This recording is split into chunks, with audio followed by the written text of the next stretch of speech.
Hello दोस्तों, मैं देवेंद्र कुमार आपका महावीर एजुकेशनल पार्ट चैनल पर स्वागत करता हूं। दोस्तों, आज से हम सीटेट की प्रैक्टिस शुरू करने वाले हैं, जो कि 2024 दिसंबर की होगी। ठीक है, इससे पहले सीटेट जुलाई 2024 की मैंने तैयारी कराई थी, जिसमें 80% तक क्वेश्चन हमारे पढ़ाया हुआ जो था उसमें से ही आए हैं लगभग। ठीक है, तो आज से हम जो है सीटेट दिसंबर 2024 की प्रैक्टिस शुरू कर रहे हैं। इसमें हमारा पहला टॉपिक होगा अधिगम नियोक्ताएं। दोस्तों, हमारे महावीर एजुकेशनल पार्ट चैनल पर आपको सभी प्रकार के कंपटीशन की तैयारी कराई जाती है, जैसे हिंदी, जीके, जीएस, इनकी प्रैक्टिस कराई जाती है। ठीक है ना, तो इस लिहाज से हमारा जो महावीर एजुकेशनल पार्ट चैनल है ये बहुत ज़्यादा आपके लिए हेल्पफुल होगा। तो इसीलिए जो लोग मेरे चैनल पर नए हैं वो प्लीज़ चैनल को सब्सक्राइब जरूर कर लें, साथ में बेल आइकन प्रेस कर लें, ताकि हमारी आने वाली सभी वीडियो के नोटिफिकेशन आप तक पहुँचते रहें। दोस्तों, हमारा पहला टॉपिक है अधिगम नियोक्ता या फिर अधिगम अक्षमता। तो अधिगम नियोक्ता या अधिगम अक्षमता होती क्या है? कुछ बच्चे पढ़ने, लिखने, मौखिक अभिव्यक्ति करने, तर्क करने आदि में कठिनाई अनुभव करते हैं। इस अधिगम संबंधी समस्या को ही अधिगम असक्ता कहते हैं, जैसे विपरीत छवि, दर्पण छवि आदि लिखना। दोस्तों, जो बच्चे पढ़ने में, लिखने में कठिनाई महसूस करते हैं, और मौखिक अभिव्यक्ति क्या होता है? अपने विचारों को दूसरे सामने वाले व्यक्ति तक पहुंचाना। ठीक है ना, यानी बोलने की कुशलता आना बच्चे में। जब बच्चा इसमें कठिनाई महसूस करता है तो इसको बोलते हैं मौखिक अधिगम नियोक्ता या मौखिक नियोक्ता। ठीक है, अधिगम नियोक्ता परिवर्तनशील या चर होती है। दोस्तों, यहाँ से सीटेट में क्वेश्चन बना हुआ है कि अधिगम नियोक्ता कैसी होती है। तो अधिगम नियोक्ता, ध्यान रखना, परिवर्तनशील या चर होती है। परिवर्तनशील का मतलब होता है इसको बदला जा सकता है। ठीक है, जैसे बच्चा शुरू में डब्ल्यू और एम में कंफ्यूज होता है, लेकिन बाद में सही हो जाता है। इसे उचित अभ्यास से दूर कर सकते हैं। ठीक है, इसको किससे दूर कर सकते हैं? इसको एक उचित अभ्यास से, एक निश्चित प्रैक्टिस के द्वारा जो है इसको दूर किया जा सकता है। तो इसलिए यह एक बीमारी नहीं है, यह एक प्रकार का विकार है। यह प्रतिभाशाली बालक को भी हो सकता है, जैसे हकलाना और तुतलाना आदि। दोस्तों, ये बहुत इंपॉर्टेंट टॉपिक है, ध्यान रखना। अधिगम नियोक्ता प्रतिभाशाली बच्चे को भी हो सकती है। ठीक है ना, ऐसा नहीं है कि जो बच्चा थोड़ा सामान्य बुद्धि का होगा, या जिसका आईक्यू लेवल थोड़ा कम होगा या मंद बुद्धि होगा, उसी को अधिगम नियोक्ता होगी। अधिगम नियोक्ता प्रतिभाशाली बालक को भी हो सकती है, जिसका आईक्यू लेवल 140 प्लस होता है। अधिगम अक्षमता शब्द का पहला प्रयोग 1963 में सैमुअल क्रिक ने किया था। अधिगम अक्षमता का मुख्यतः मतलब सीखने की क्षमता में कमी या अनुपस्थिति से है। ठीक है ना, अधिगम अक्षमता का मतलब बालक में सीखने की क्षमता में कमी होना।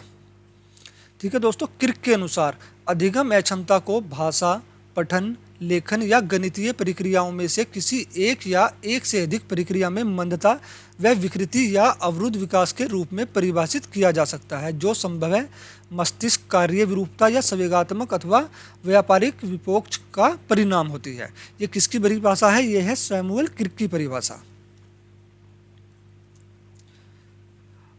अधिगम अक्षमताएं की परिभाषा सैमुअल क्रिक के अनुसार, इस सैमुअल क्रिक की ये दूसरी परिभाषा है, दूसरी डेफिनेशन है। वह बालक जो सामान्य बालकों से शारीरिक, देखो इसको ध्यान से सुनना, सीटेट में क्वेश्चन यहाँ से ही बनते हैं, है ना। वह बालक जो सामान्य बालक जो होते हैं, उन बालकों से शारीरिक, शरीर में, बौद्धिक, बुद्धि में, सामाजिक, समाज में और संवेगात्मक विशेषताओं में भिन्न होता है, और गुणों को अधिकतम सीमा तक विकसित करने की विशेष कक्षा का प्रबंध करना पड़ता है। जीटी टंड के अनुसार वह बालक जो शारीरिक, संवेगात्मक या सामाजिक विशेषताओं में सामान्य बालकों से इतना पृथक है कि उनकी क्षमताओं की अधिकतम विकास के लिए विशिष्ट शिक्षा सेवाओं की आवश्यकता होती है। दोस्तों, अब जानेंगे अधिगम अक्षमता की विशेषताएं। अधिगम अक्षमता की विशेषताएं कौन कौन सी होती हैं? तो अधिगम में जो है अक्षमता परिवर्तनशील होती है या चर होती है, ये हमने अभी पहले जान लिया, फिर भी मैं इसकी डेफिनेशन एक बार लिख देता हूँ यहाँ। अधिगम में अक्षमता परिवर्तनशील या फिर चर होती है। इसको उचित अभ्यास के द्वारा, ठीक है ना, उचित अभ्यास के द्वारा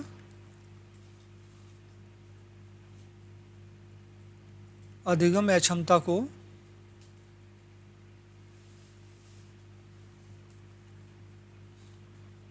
दूर किया जा सकता है।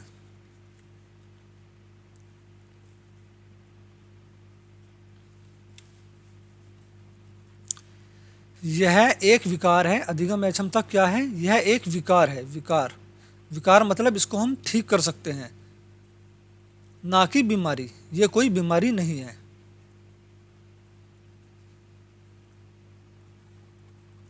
कुछ समय बाद अधिगम अक्षमता जो है सफ्ते ही खत्म होने लगती है, ठीक है।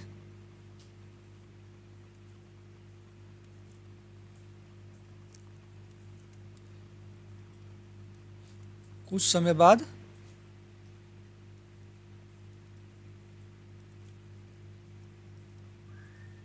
अधिगम अक्षमता सफ्ते खत्म होने लगती है।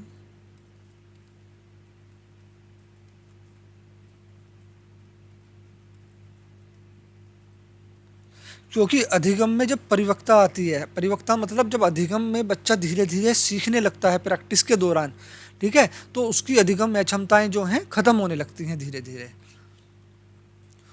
और एक पॉइंट इसमें और लिख लो, ज़्यादातर अधिगम अक्षमताएं जो होती हैं, ज़्यादातर अधिगम अक्षमता मनोवैज्ञानिक होती हैं।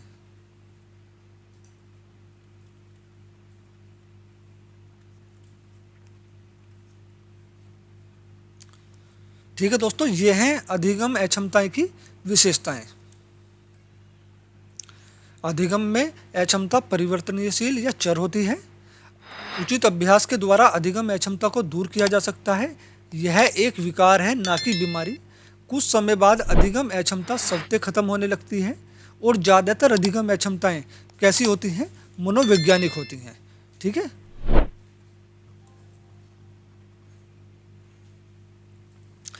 अधिगम में अक्षमता के प्रमुख लक्षण। अधिगम में अक्षमता क्यों आती है बच्चों में, उसके लक्षण क्या हैं, कैसे होते हैं बच्चों जिनमें अधिगम अक्षमता होती है। दोस्तों, पहला पॉइंट ये लिखिए इसमें, बच्चे उपयुक्त आचरण नहीं करते हैं, मतलब जो वांछनीय अच्छे आचरण होते हैं वो नहीं करते हैं, ठीक है।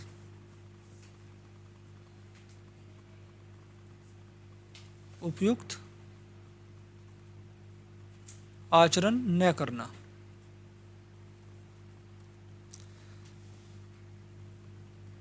स्वयं के प्रति, खुद के प्रति लापरवाह होते हैं।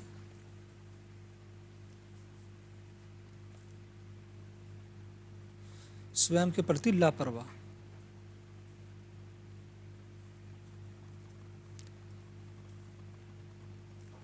ऐसे बच्चों का ध्यान आसानी से भटक जाता है।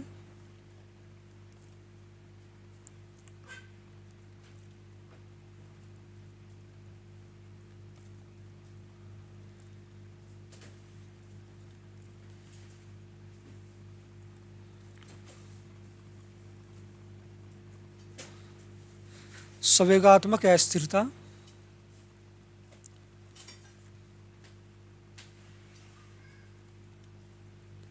संवेगात्मक अस्थिरता का मतलब होता है अपने संवेगों पर, अपने भावों पर नियंत्रण रख पाना।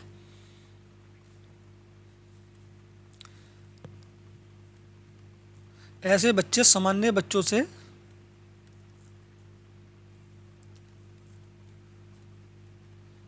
ज़्यादा सक्रियशील होते हैं। जरूरी नहीं है, पर ये इनके कुछ लक्षण हैं। सक्रियशील,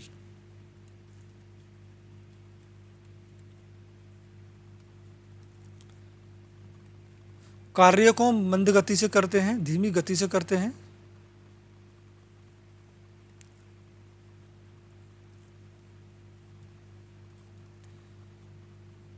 ठीक है दोस्तों, ये अधिगम अक्षमता के बच्चे के जो हैं कुछ प्रमुख लक्षण हैं। उपयुक्त आचरण न करना, स्वयं के प्रति लापरवाही, ध्यान का आसानी से भटक जाना, संवेगात्मक अस्थिरता, सामान्य से ज़्यादा सक्रियशील और कार्य में मंद गति। मतलब कार्य को, किसी भी कार्य को जो अधिगम में टीचर बालक को देगा, है ना, तो वो क्या करते हैं, ये बहुत मंद गति से करते हैं।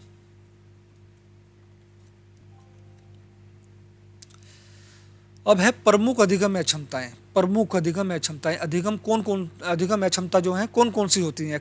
अधिगम अक्षमता मतलब कौन कौन सी होती हैं और इनकी विशेषताएं क्या होती हैं? तो दोस्तों सबसे पहली आती है डिसलेक्सिया, और ये सीटेट में सबसे ज़्यादा पूछे जाने वाला क्वेश्चन बनता है यहाँ से डिसलेक्सिया से। तो दोस्तों डिसलेक्सिया होती है पठन विकार से, ठीक है ना। किससे होती है? पठन विकार से। अगर किसी बच्चे को पठन वैकल्य या पठन विकार है, या कोई बच्चा पढ़ने में कठिनाई महसूस करता है, ठीक है, तो उसको कौन सा विकार होगा? उसको होगा डिसलेक्सिया। यहाँ से सीटेट में दोस्तों ज़्यादातर सीटेट में, अगर सीटेट क्या है मतलब 3 बारी में से सीटेट में 2 बारी में सीटेट से यहाँ से ही क्वेश्चन बनता है डिसलेक्सिया से, ठीक है ना। तो पढ़ने से संबंधित कोई किसी बच्चे में अक्षमता है तो उसको कौन सा विकार होता है? उसको होता है डिसलेक्सिया। अगला है डिसग्राफिया। दोस्तों डिसग्राफिया, ग्राफ से याद रखना, ग्राफ क्या होता है हमारा? ग्राफ होता है ऐसे ऐसे ग्राफ बनाना, टेढ़ी मेढ़ी रेखाएं बनाना, है ना, ये ग्राफ में आता है, ठीक है। तो हम ग्राफ बनाते कैसे हैं? लिख कर, पेंसिल चलाकर। इसको याद रखना, मैं ट्रिक बता रहा हूँ, है ना। ग्राफ कैसे करते हैं? पेंसिल चलाकर, लिख कर। तो डिसग्राफिया से संबंधित जो विकार होता है वो कैसे बच्चों में होता है? जिनमें लेखन संबंधी दोष हो या लेखन विकार हो, ठीक है दोस्तों। लेखन संबंधी अगर किसी बच्चे में विकार है तो उसको कौन सा विकार होगा? उसको होगा डिसग्राफिया। ग्राफ से याद रखना, ग्राफ हम बनाते हैं, और बनाने वाला मतलब लेखन कार्य, ठीक है। लेखन कार्य से अगर किसी बच्चे को संबंधित कोई भी समस्या है तो उसको डिसग्राफिया विकार होगा। अगला है दोस्तों डिसकैलकुलिया। दोस्तों कैलकुलिया से याद रखना, कैलकुलेटर, ठीक है ना। कैलकुलिया से क्या याद रखोगे? कैलकुलेटर। कैलकुलेटर का यूज हम क्या करते हैं, किस लिए करते हैं? जोड़, भाग, गुना, घटा, इन सब के लिए करते हैं। और ये सब कैसी संक्रिया होती हैं? जोड़, भाग, गुना, घटा, ये सब गणितीय संक्रिया होती हैं, ठीक है। तो इसलिए गणितीय संबंधी दोष, गणना या फिर गणितीय संबंधी दोष,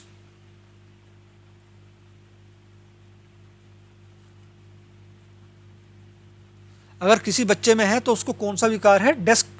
डिसकैलकुलिया। या किसी बच्चे में डिसकैलकुलिया विकार है तो वो बच्चा किस में कठिनाई महसूस करेगा? गणना संबंधी, गणितीय संक्रिया संबंधी अधिगम के दौरान जो है बच्चा कठिनाई महसूस करेगा। अगला है डिस्फेजिया। डिस्फेजिया दोस्तों भाषा संबंधित या संप्रेषण संबंधी दोष होता है। फेजिया से याद रखना भाषण संबंधी या फिर कह सकते हैं संप्रेषण संबंधी।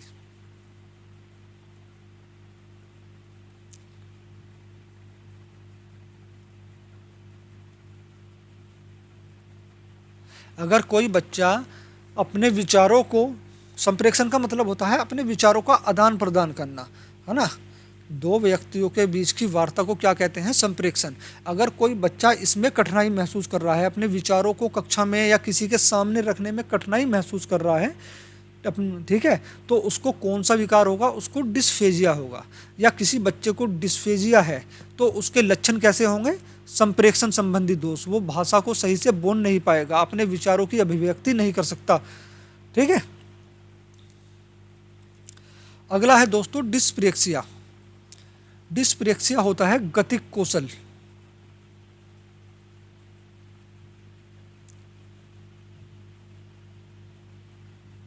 गतिक कौशल संबंधी दोष। अगला है डिस्थीमिया। डिस्थीमिया होता है दोस्तों तनाव संबंधी या तनाव विकार।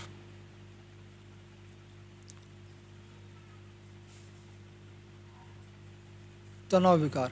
दोस्तों ज़्यादातर ये कब होता है? ये ज़्यादातर परीक्षाओं के दौरान होता है ना। जब परीक्षा जो है बिल्कुल सर पे आ जाती है तो बच्चा क्या करने लगता है? तनाव लेने पड़ लगता है, टेंशन में आ जाता है। तो उसको कौन सा विकार हो जाता है? डिस्थीमिया। या किसी बच्चे में डिस्थीमिया है, डिस्थीमिया विकार है, तो उसके लक्षण क्या होंगे? तनाव संबंधी विकार, बच्चा तनाव में रहने लगेगा। अगला है डिमेंशिया। इसमें क्या होता है? इसमें बच्चे की यादाश्त जो है कमजोर हो जाती है। यादाश्त।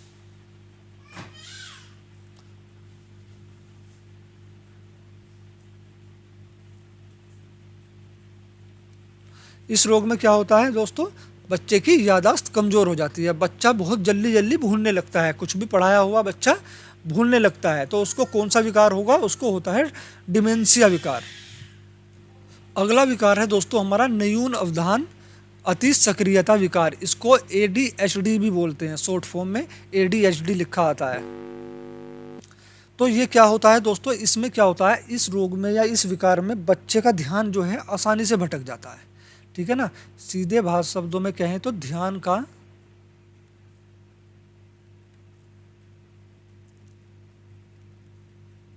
आसानी से भटकना। अब कोई टीचर जो है किसी बच्चों को, सभी बच्चों को कुछ समझा रहे हैं, ठीक है ना, तो ये बच्चा क्या करेगा? अगर बाहर खिड़की में इसको कोई चिड़िया दिख गई, कुत्ता दिख गया, तो क्या करेगा? ये उसी पे ध्यान फोकस करना शुरू कर देगा। तो इसका पढ़ाई से जो है बिल्कुल ध्यान हट जाएगा। मतलब कहने का मतलब है, जरा सी ही कुछ हलचल होने पर ऐसे बच्चों का ध्यान जो है अपने लक्ष्य से भटक जाता है, बहुत जल्दी भटक जाता है। तो उसको कौन सा विकार होता है? उसको न्यून अवधान अति सक्रियता विकार होता है। अगला विकार है दोस्तों संविलीनता। संविलीनता, संविलीनता वाले जो बच्चे होते हैं वे खुद में ही गुम रहते हैं, ठीक है ना, खुद में खोए रहते हैं अपने आप।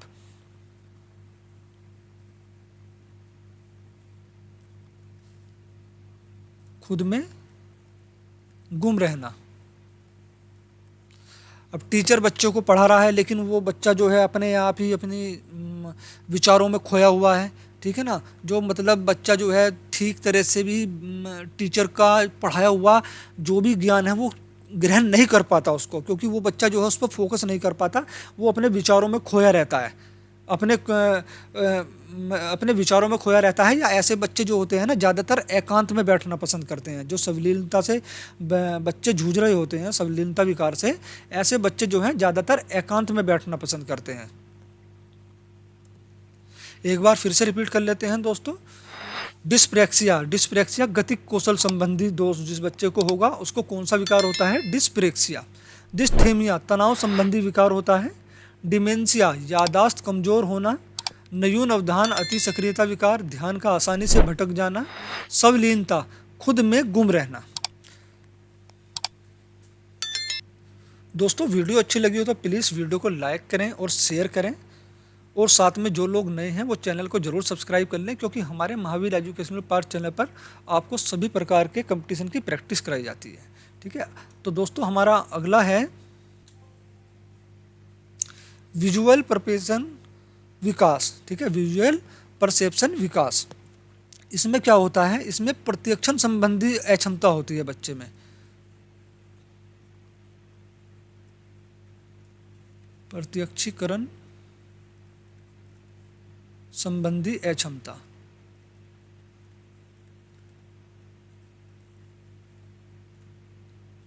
दोस्तों यहाँ से सीटेट में कम ही क्वेश्चन बनते हैं, इससे पहले जो मैंने विकार बताए वहाँ से ज़्यादातर क्वेश्चन बनते हैं, ठीक है ना, लेकिन फिर भी कर लीजिए क्योंकि पेपर में कुछ भी आ सकता है।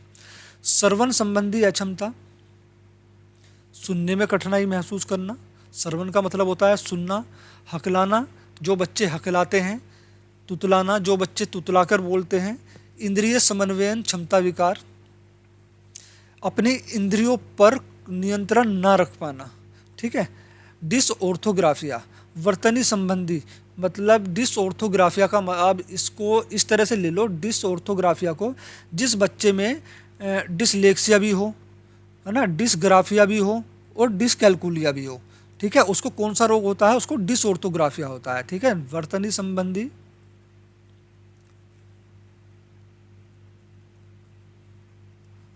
संबंधी विकार, लिखने पढ़ने संबंधी विकार,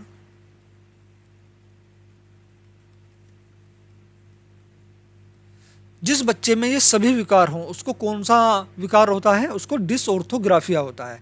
या डिसऑर्थोग्राफिया वाले बालक की पहचान क्या होती है, जिस बालक में डिसलेक्सिया भी हो, ठीक है, और डिसग्राफिया भी हो। डिसलेक्सिया मतलब पठन संबंधी विकार हो, डिसग्राफिया मतलब लेखन संबंधी विकार हो, डिस्फेजिया मतलब भाषा संबंधी या सप्रेक्शन संबंधी विकार हो। जिस बच्चे में ये सभी विकार हों उसको होता है डिसऑर्थोग्राफिया।